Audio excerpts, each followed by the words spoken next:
네, 안녕하세요. 나무쌤입니다. 처음 제 강의를 이제 생리학으로 해서 시작을 했었는데, 생리학, 토양학, 병리학, 해충학에 이어서, 해충학은 심지어 최종 강의까지 내고, 다시 생리학으로 돌아왔습니다. 뭔가 좀 뿌듯한 감정이 있고요. 그동안 이제 조금 그래도 자료 준비함에 있어서, 또는 이제 설명드림에 있어서, 아주 조금은 성숙해지지 않았나, 이런 생각을 좀 해보고요.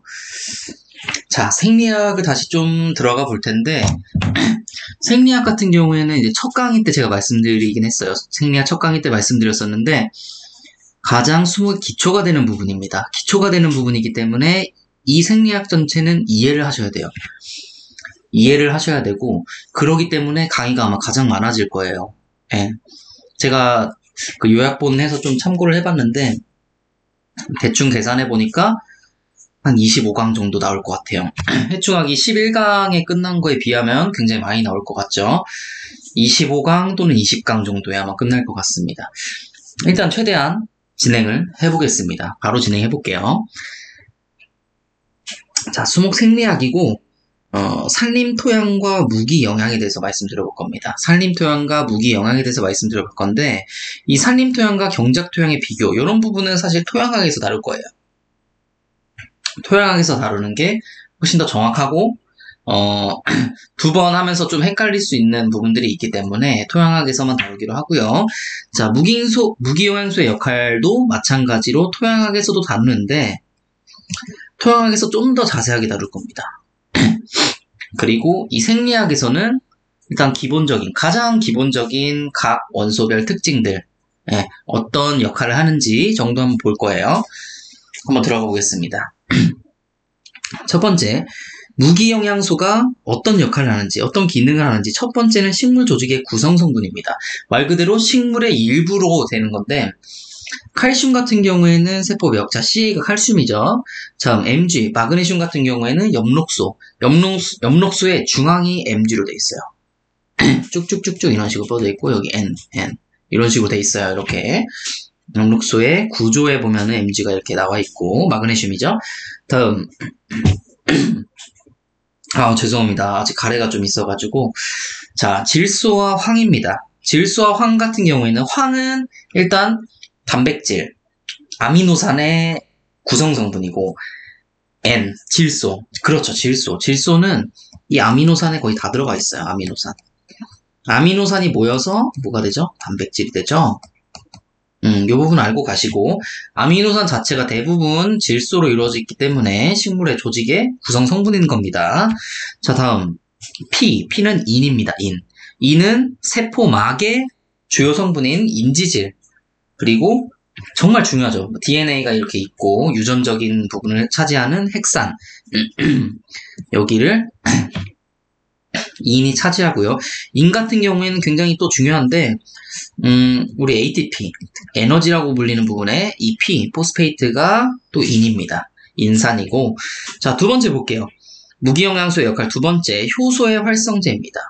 효소의 활성제가 되는 이제 원소가 뭐가 있냐면은 마그네슘, 망간, 칼륨 등의 대부분의 미량 원소가 효소의 활성제가 됩니다.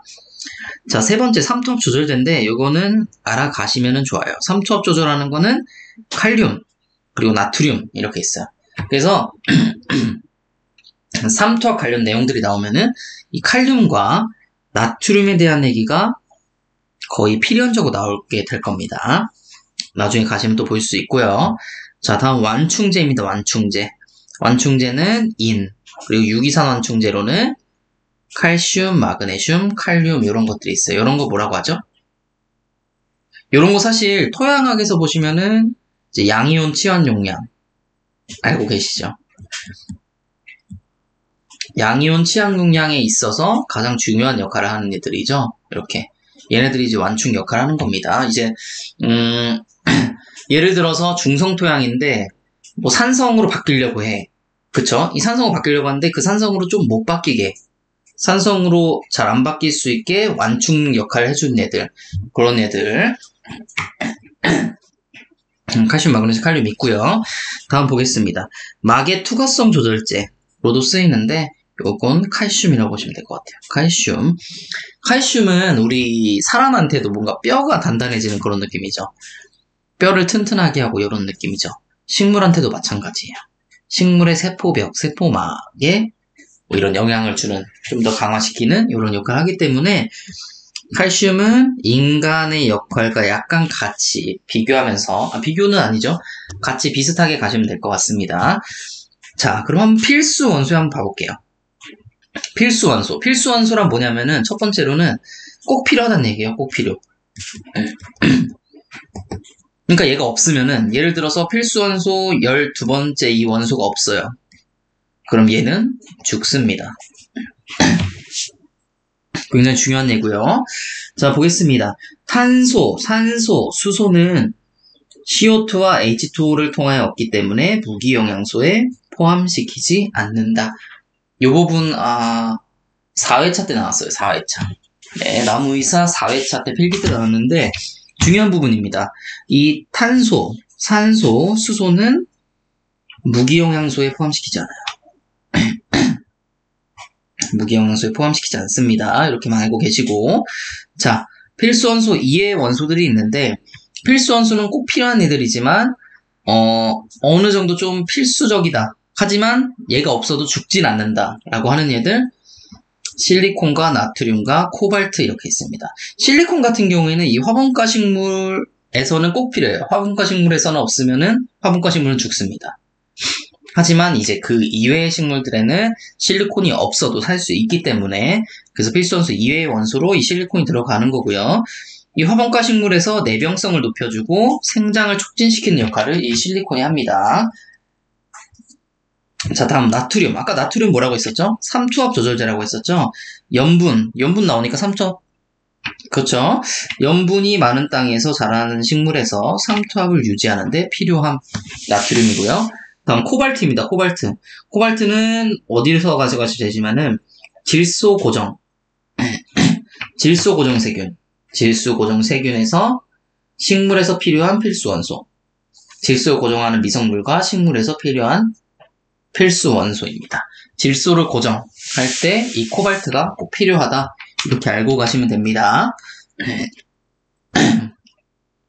죄송합니다 진짜. 자, 다음 필수원소와 이용 형태인데요. 이 필수원소에 대해서 일단 쭉 한번 보겠습니다. 그 다음 이용 형태에 대해서 한번 말씀드릴게요. 자, 필수원소 꼭 있어야 하는 애들, 탄소, 산소, 수소, 질소, 칼륨, 칼슘, 인, 마그네슘, 황. 여기까지가 뭐냐면은 대량원소예요. 대량원소는 식물의 건중량의 0.1% 이상 차지하는 애들, 미량원소는 이하 차지하는 애들을 미량원소라고 합니다. 건중량의. 자, 미량원소는 철, 염소, 망간, 붕소, 아연, 구리, 몰리브덴, 니켈 이런 식으로 있습니다. 요거는 다 외우셔야 됩니다. 다시 한번 볼게요. 대량원소 뭐 있어요? 탄소, 산소, 수소. 여기까지 뭔지 알겠죠? 아까 무기영양소에 속하지 않는다고 한 애들, 요 세 가지 가져가시고 가장 기본적인 애들. 다음으로 많은 애들 보냐면은 이 질소, 칼륨, 칼슘, 인산, 마그네슘, 황이에요. 이 6가지 굉장히 중요합니다. 굉장히 많은 역할을 하기도 하고 중요하고, 나머지는 여기 뭐 있냐면은 보통 그 금속 원소가 많아요. 뭐 철이라든지 망간이라든지 아연, 구리 뭐 이런 애들 있잖아요. 니켈. 이렇게 그죠. 금속 원소 같은 경우에 미량 원소가 많다. 그래서 금속 원소를 쭉 외우고 나중에 뭐 염소라든지 붕소라든지 이런 애들 외워주시면 됩니다. 자, 화학기호는 다 아실 거라고 생각을 해요. 그나마 헷갈리는 게 이 칼륨이 K고 칼슘이 CA라는 점. 그리고 처음 들어보시는 게 뭐 ZN 아연이라든지 몰리브덴 MO, 니켈 NI 이런 식으로 있습니다. 자, 그리고 이용 형태라는 부분이 있어요. 이용 형태. 이용 형태는 어떤 식으로 우리가 이제 이해를 해야 되냐면은, 식물이 만약에 이 탄소라는 놈이 있습니다. 탄소를 그대로 쓰지 않아요. 그대로 이용하지 않아요. 뭘로 이용을 하냐면은 이 CO2 형태로 받았습니다. CO2 형태로, 이산화탄소 형태로 받아들여요. 그래서 우리가 광합성이나 뭐 증산 이런 거 할 때도 이산화탄소를 받아들이거나 이렇게 내뿜거나 이런 식으로 하죠. 자, 예를 들어서 이 칼슘 같은 경우에도 그냥 칼슘으로 받아들인 게 아니고 칼슘 이온으로 받아들이는 거예요. 칼슘 이온으로. 플러스나 마이너스가 있으면은 이온이라고 불리우죠, 우리는. 근데 칼슘은 이가 이온으로 해서 받아들여지고, 예를 들어서 황 같은 경우는 이 황으로 받아들이는 게 아니고 황산으로 받아들입니다. 황산 마이너스 이가로 이렇게 받아들이게 됩니다. 자, 이런 식으로 해서 이 흡수 형태도 다 알고 계셔야 됩니다. 이 표 하나에 굉장히 많은 부분이 지금 축약되어 있어요. 자, 하나씩 보겠습니다. 탄소는 CO2, 이산화탄소 형태로, 산소는 O2나 물 형태로, 수소는 물의 형태로. 자, 다음 질소 중요한데요. 질소 고정에 대해서 또 굉장히 중요하죠. 질소는 두 가지 형태로 흡수될 수 있는데 질산 형태, NO3-입니다. 자, 다음 암모늄 형태입니다. 암모늄 형태는 NH4+. 이렇게 두 가지 형태로 플러스로도 흡수가 되고 마이너스로도 흡수가 됩니다. 굉장히 중요하죠. 이렇게 진행을 하고 칼륨 K+, 칼슘 Ca2+. 자, 인도 굉장히 중요한데요. 인 같은 경우는 H2PO4-랑 HPO4-. 이거는 어떻게 외우시면 되냐면은, 자, 두 개, 한 개, 두 개. 이렇게 외우시면 될 것 같아요. H가 두 개일 때는 마이너스가 한 개고, H가 하나일 때는 마이너스가 두 개다. 이렇게 해서 대칭적으로 외우시면은 훨씬 쉽게 외우실 수 있습니다. 자, 마그네슘, 아까 칼슘과 같이 이가 플러스 이온으로 흡수가 되고요. 황 같은 경우에는 황산 2-. 철 같은 경우에 두 가지로 이용이 됩니다. 이가랑 삼가 이렇게 두 가지로 이용이 되고요. 염소 마이너스, 망간 2+, 그리고 붕소 같은 경우에는 아직까지 뭐 시험에 나온 적 없는데 이런 게 오히려 시험에 더 자주 나올 수 있을 것 같아요. 저 같은 경우에는 그렇게 생각합니다. H2BO3-로 붕소는 흡수가 되고요. 아연 2+, 구리는 2+랑 그냥 플러스로도 흡수가 되고요. 몰리브덴 2-, 니켈 2+입니다. 몰리브덴은 약간 특이하죠. MOO4 2-. 이런 식으로 흡수가 되고, 자, 이 부분은 일단 외울 수밖에 없죠. 외울 수밖에 없는 부분인데 더 쉽게 외우는 방법이 뭐냐면은 사실은 2+로 흡수되는 거, 그리고 마이너스로 흡수되는 거, 이런 식으로 그룹을 묶어서 이제 외우시면 좋습니다. 예를 들어서 2+로 흡수되는 거, 가장 대표적인 거 칼슘이랑 마그네슘이랑 철도 있고요, 망간도 있고요, 아연도 있고요, 구리도 있고요, 니켈도 있고요. 이런 식으로 2+인 거 이렇게 모아서 한 번에 이렇게 알아가시면은 굉장히 좋다. 이런 식으로 외우시면 좋다. 이렇게 보시면 될 것 같아요. 외우실 수밖에 없는 부분입니다. 자, 다음 넘어갈게요. 자, 다음 필수 원소의 기능과 결핍에 대해서 알아보겠습니다. 필수 원소가 이 식물체 내에서 무슨 기능을 하는지 또는 어떤 결핍 현상을 일으키는지 이 두 가지를 비교해서 한번 보도록 할게요. 첫 번째, 무기영양소를 체내에서 재분배하기 위하여 이동시킬 때는, 자, 죄송합니다. 이거 같은 경우에는 이렇게 이해하시면 돼요.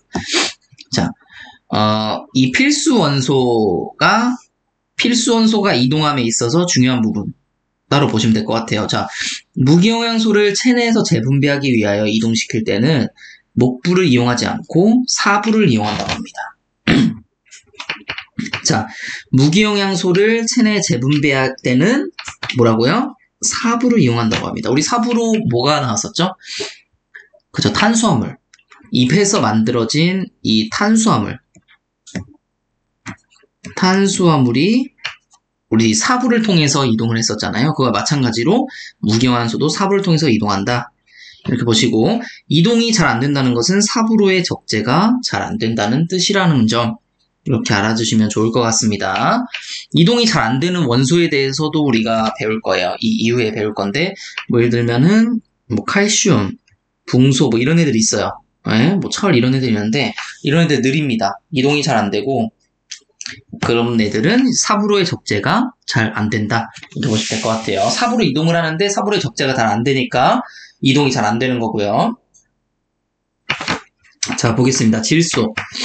질소는 암석의 풍화작용으로 생기는 성분은 아니므로 일반 토양에서 부족되기 쉽다. 그래서 우리 질소 비료를 많이 주죠. 질소 비료를 많이 주는데 암석이 풍화작용으로 생기는 거는 또 뭐가 있을까요? 인이 있으면 인 같은 경우는 인회석에서 이제 인회석이 풍화작용에 의해서 인이 생성되기도 하죠. 자, 질소 두 번째 보겠게요. 주로 유기물의 분해로 토양에 공급되며, 그쵸? 유기물에 우리가 아까 여기 전에 뭐라고 봤었습니까? 자, N. 그렇죠. 식물 조직의 구성 성분 중에서 N. N은 아미노산의 필수 구성 원소입니다. 필수 구성 원소이기 때문에 생명체, 즉 유기물의 대부분이 이제 질소로 이루어져 있어요. 그럼 그 유기물이 분해되면은 질소가 당연히 공급이 되겠죠. 네, 그런 느낌이고, 결핍 시 성숙잎에서 황화 현상을 나타낸다. 자, 이건 어떻게 보시면 되냐면은 아까 이동이 느린 애들, 이동이 빠른 애들 이렇게 봤었죠. 이동이 빠른 애들은 M, PK 이런 애들이 있어요. 이런 애들이 있는데 자, 이동이 빠르면 빠를수록 결핍되면은 어디서 황화 현상을 일으키냐면은 성숙잎에서 황화 현상을 일으킵니다. 자, 이 부분을 이해하기 위해서는 그림을 하나 그려봐야 돼요. 그림 하나 그려봐야 되는데, 자, 예를 들어서 잎이 이렇게 난다고 봅시다. 잎이 이렇게 나고, 잎이 이렇게 나고, 마지막에 신초죠. 이게 아니 그 새로 난 잎이죠. 새잎이죠. 이게 새잎이고 이게 성숙잎이라고 봅시다. 자, 이렇게 됐어요. 자, 여기 나무 줄기가 이렇게 있어요. 나무 줄기가 있고 이렇게 가는데 결핍 시 성숙잎의 황화 현상이 일어난다고 하죠.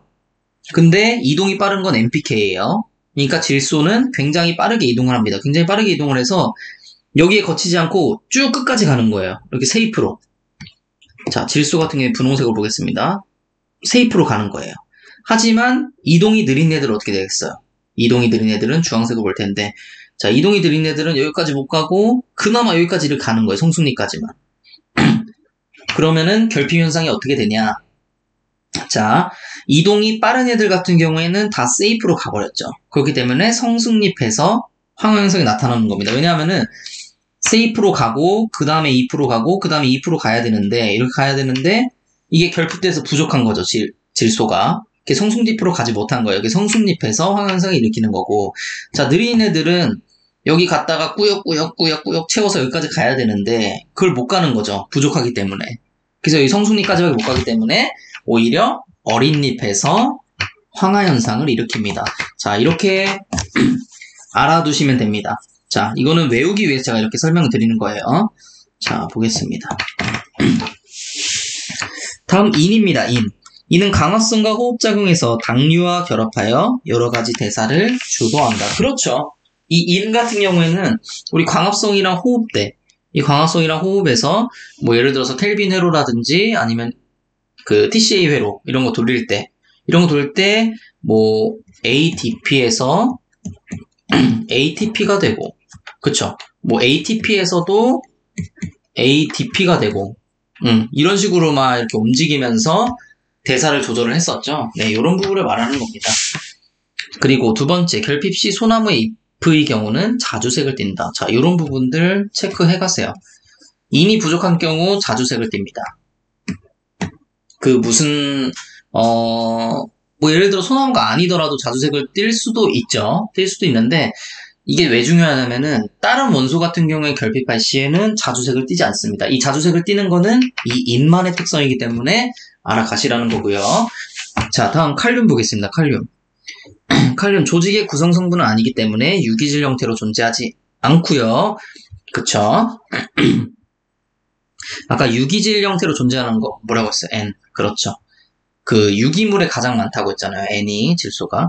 두 번째, 광합성과 호흡작용에 관여하는 효소의 활성제 역할을 하고요. 세 번째, 전분과 단백질 합성 요소를 활성화한다. 이런 거 외울 수밖에 없습니다. 네 번째, 중요한데 삼투압 조절을 하고 기공의 개폐에 관여를 합니다. 기공의 개폐에 이 칼륨이 관여를 합니다. 다섯 번째, 결핍 시 입에 검은 반점이 생기며 황화현상이 일어난다. 이런 특징을 가지고 있고요. 자, 마그네슘 보겠습니다. 마그네슘은 ATP와 결합하여 ATP가 제 기능을 하도록 활성화합니다. 나중에 보시면은 요런 ATP를 보실 수가 있어요. 이게 마그네슘과 결합한 ATP라고 하는데 요런 내용은 추후에 다시 말씀드리겠습니다. 어쨌든 이런 게 있다. 그러므로 중요하다 이렇게 알고 계시고, 다음 광합성 호흡작용 그리고 핵산 합성에 관여하는 효소의 활성제 역할을 한다. 어쨌든 효소의 활성제 역할을 한다. 이거 보고 이 부분이 중요해요. 결핍했을 때 연맥과 연맥 사이에 있는 조직에서 먼저 향화 현상이 일어난다. 자, 잎이 이렇게 있다 보시면은 우리 연맥이 이렇게 이루어지죠. 이렇게 이런 식으로. 이게 무슨 뜻이냐면은 연맥과 연막 사이 조직 뭐 이런 데서 황화 현상이 일어난다. 이렇게 보시면 됩니다. 자, 다음 황을 볼게요. 황. 아까 황 뭐라고 했죠? 식물의 구성 요소. 그쵸? 구성 요소라고 하는데 그 중에 무슨 구성 요소냐 보면은, 자, 아미노산은 아미노산인데 이 시스테인과 메시오닌, 네, 메티오닌이죠. 그쵸? 시스테인과 메티오닌 같은 아미노산의 구성성분. 아미노산 중에서 시스테인과 메티오닌의 구성성분입니다. 황은. 또 황은 이거 중요한데, 비타민 B1, 그리고 바이오틴, 그리고 코엔지엠 A와 같이 호흡작용에 관여하는 조효소의 구성성분이라고 합니다. 자, 비타민 A, 바이오틴, 코엔짐 A와 같이 호흡작용에 관여하는 조효소의 구성성분입니다. 자, 대기에 황이 많으면은 HSO3-가 되는데 이것은 광합성을 방해하고 엽록소를 파괴합니다. 이렇게 보시면 되시고, 자, 다음 철 같은 경우 보겠습니다. 철 전자전달계에서 전자를 전달하는 단백질과 효소의 구성성분이며 엽록소를 합성하는 단백질이 철분을 필요로 하므로 엽록체에 많이 존재한다. 엽록소를 합성하는 단백질이 철분을 필요로 하므로 엽록체에 많이 존재를 하고, 왜냐면은 어쨌든 엽록소를 합성해야 되는데 그 단백질이 철을, 이 FE를 필요로 하기 때문에 FE가 많아야 되고요. 다음, 전자전달. 이게 좀 중요합니다. 철에서는 전자전달기에서 전자 전달하는 단백질, 페레독신이란 사이토크롬 있었죠? 그 광합성 작용에서 있었죠? 페레독신이랑 사이토크롬과 효소의 구성성분이라고 합니다. 그때 전자를 받는 애들로 있었죠? 이 페레독신이랑 사이토크롬이. 만약에 헷갈린다 하시면 그 전 강의로 돌아와서 다시 한번 보세요. 두 번째, 결핍 시 마그네슘과 같이 연맥 사이에서 황화현상이 일어난다. 자, 요런 데서 일어난다. 근데 얘 같은 경우에는 어린 잎에서 일어난다. 왜 어린 잎에서 일어날까요? 그렇죠. 느려서 그래요. 아까 느린 애들은 어떻게 간다고 했어요? 어린 잎에서 황화현상이 일어난다고 했죠. 여기 성숙잎인데 여기 끝에가 어린 잎인데 이 끝에까지 못 간다고 했잖아요. 성숙잎에만 있고 어린 잎에 못 가서 어린 잎에서 황화현상이 일어난다고 했죠. 이 느린 애들은. 자, 붕소도 느립니다. 마찬가지로 결핍하면은 어린 잎에서 황화현상 일으킵니다. 자, 붕소는 근데 무슨 역할을 하냐면은 화분간의 생장에 관여합니다. 야, 얘 같은 경우에는 생장점이라고 보시면 될 거예요. 생장점의 이 생장에 관여한 얘가 이 붕소입니다. 그리고 핵산과 헤미셀룰로스 합성에 관여한다. 이런 부분들도 알아가시면 좋고요. 다 외우실 수밖에 없는 그런 부분이에요, 사실. 자, 붕소. 결핍 시 정단 분열 조직이 죽고 수분 흡수력이 떨어진다. 자, 왜일까요? 아까 제가 말씀드렸죠. 생장점이 생장하는 데 있어서 가장 큰 역할을 하는 게 이 붕소예요, 붕소. 근데 결핍 시 정단 분열 조직이 죽다고 합니다. 자, 정단 분열 조직은 식물에게 있어서 가장 최전방에서 생장하는 애들이죠. 그 생장을 못하게 하는 거죠. 결핍이 된다면은. 그래 됐고요. 자, 마지막 페이지 한번 보겠습니다. 마지막 페이지고. 자, 망간 먼저 볼 텐데, 망간 같은 경우에 엽록소의 합성에 필수적이고 효소의 활성제입니다. 엽록소 활성에 필수적입니다. 아까 엽록소 합성에 필수적인 것도 누구 있었습니까? 그렇죠. 철, 엽록소 합성하는 단백질이 필요하므로 엽록체 존재한다 이랬었죠. 자, 두 번째, 광합성 시 물 분자를 가르는 광분해를 촉진시킨다 이렇게 돼 있는데, 자, 우리 광합성 첫 번째 이 관계 어디로 들어가죠? 그렇죠. 첫 번째 관계 2에서 봤죠. 관계 2에서 뭐가 들어가냐면은 이 H2O가 들어가야 돼요. 원래는 H2O가 들어가야 되는데 이 H2O가 나뉘어지죠. 뭘로 나뉘어집니까? H랑 H 플러스 이온이랑 그리고 전자 그리고 O 이렇게 나뉘어지잖아요. 이렇게 세 개로 나뉘어지는데 요 역할, 이 광분해의 역할을 해준다는 겁니다. 그러니까 촉진시키는 역할을 해준다는 겁니다. 이 H2O가 햇빛을 받으면 이렇게 나눠지고 이 전자가 이렇게 전자전달기를 통해 가죠. 관계를 통해서. 그리고 이게 이동을 하면서 에너지를 유발시키는 건데 어쨌든 이렇게 나눠지는 역할, 이 초반에 이걸 나눠주는 역할을 촉진시켜주는 게 이 망간이다. 이렇게 보시면 될 것 같아요.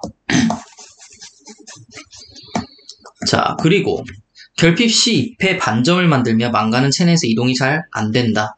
망간도 이동이 잘 안 된다고 해요. 자, 다음 아연입니다. 아연은 중요한 게 뭐냐면은 이 트리토판 생산에 관여한다는 겁니다. 트리토판의 생산에 관여. 이 트리토판은 아미노산입니다. 아미노산인데 이 트리토판이라는 아미노산은 또 뭐의 생산에 관여하냐면은 바로 옥신 생산에 관여를 합니다. 그러므로 이 트리토판을 생산에 관여하는 아연이 없어지게 되면은 이 옥신 어떻게 되겠죠? 결핍이 되겠죠? 네, 요 내용을 여기서 하게 되는 거예요. 그리고 결핍 시에는 이 옥신이 없어졌을 때 현상이 발생이 되는 겁니다. 예를 들어서 절간 생장이 없애게 되고 잎이 작아지고 옥신이 생장하는 그런 역할을 못하게 하는 거죠. 자, 다음 구리 보겠습니다. 구리는 산화환원 반응 관여는 효소의 구성성분. 요거 알고 계시면 돼요. 가장 중요한 부분. 구리에서 가장 중요한 부분은 산화환원 반응에 관여하는 효소의 구성성분입니다. 파이토시아닌의 구성성분. 플라스토시아닌. 플라스토시아닌 또 어디 있었죠? 얘도 첫 번째 그 광계 나올 때 나왔었죠. 첫 번째 전자전달계에서 나왔었죠. 광합성에서. 두 번째, 결핍 시 소나무의 어린 줄기와 잎이 꼬이는 증상이 나타낸다. 이것도 가져가시고. 다음 몰리브덴입니다. 몰리브덴 체내에서 가장 적은 농도로 발견. 이런 거 특징 가져가시고. 질소환원 효소의 구성성분이다. 질소환원 효소의 구성성분이다. 자, 질소가 만약에 NO3로 흡수될 수 있다고 했죠. 요게 또 뭐가 돼요? 그렇죠. NH4가 되잖아요. 암모늄이 되잖아요. 네. 요런 부분들 이렇게 되는 거 이제 질소환원이라고 하는데, 질소환원이 되는 있어서 이 효소가 작용을 하는데 이 효소의 구성성분이 몰리브덴이다. 이렇게 보시면 되고, 핵산의 구성요소인 퓨린계의 해체 및 식물호르몬 앱시스산의 합성에 관여한다. 네, 이렇게 보시면 될 것 같아요. 몰리브덴이. 자, 다음 염소입니다. 망간과 함께 이 광분해를 촉진시킨대요. 아까 전에 광분해 말씀드린 거 있죠. 이 염소랑 같이 촉진시키고 옥신계통 화합물의 구성성분해. 이건 또 아연이랑 살짝 닮았네요. 삼투압을 높이는데 기여한다. 이렇게 보시면 되고, 니켈. 가장 최근에 필수원 성분이 증명됐고, 이 요소입니다. 요소를 키워드로 가져가시고, 요소를 분해를 해줘요. 이렇게. CO2 광합성이 필요한 예고, NH4 뭐예요? 질소의 흡수 형태로 이제 분해해주는 이 유레자제,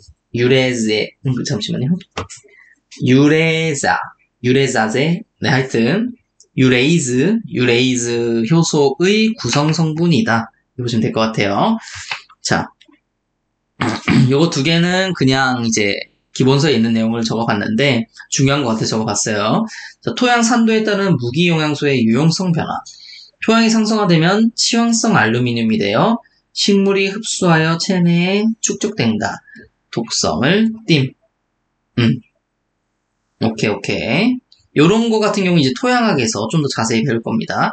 자, 무기영양상대 진단이 있는데, 영양소를 흡수하는 효율이 가장 높은 거는 나트륨, 그리고 마그네슘, 칼슘 순으로 볼 수 있습니다. 자, 이렇게 반대로 되어 있는 것도 있거든요. 이거 뭐예요? 그쵸. 토양학에서 양이온 치안 용량이 있을 때, 그때 접착력. 그쵸. 붙어있는, 토양 알게에 붙어있는 그 힘이 이제 칼슘이 가장, 치안력이 이제 가장 크고, 그 다음에 마그네슘, 그 다음에 나트륨입니다. 자, 이런 식으로 진행이 되고, 오랜만에 제가 수목 생리학을 해가지고 좀 버벅거리는 부분도 있었는데, 일단 다음 시간부터는 좀 더 제가 세심히 그리고 준비를 한번 해볼게요. 일단 요 무기영양소 같은 경우에는 여기 생리학에서도 이 정도 내용을 가져가시고 토양학에서도 추가로 내용이 붙을 부분이 있어요. 토양학에서가 사실 더 중요해요. 그렇기 때문에 일단 2번 한다고 생각하고 중요하니까 2번 한다고 보시면 될 것 같고 이런 이용 형태 같은 경우에는 꼭 좀 알아두시고 이용 형태 같은 경우는 꼭 좀 알아두시고 일단 오늘 여기까지 강의해 보도록 하겠습니다. 일단 오늘도 제 강의를 들어주셔서 감사하고 지금 환절기인데 감기 다들 조심하세요. 제가 너무 캑캑된 것 같은데 다음 강의부터 좀 조심하도록 하겠습니다. 오늘도 제 강의를 들어주셔서 감사합니다.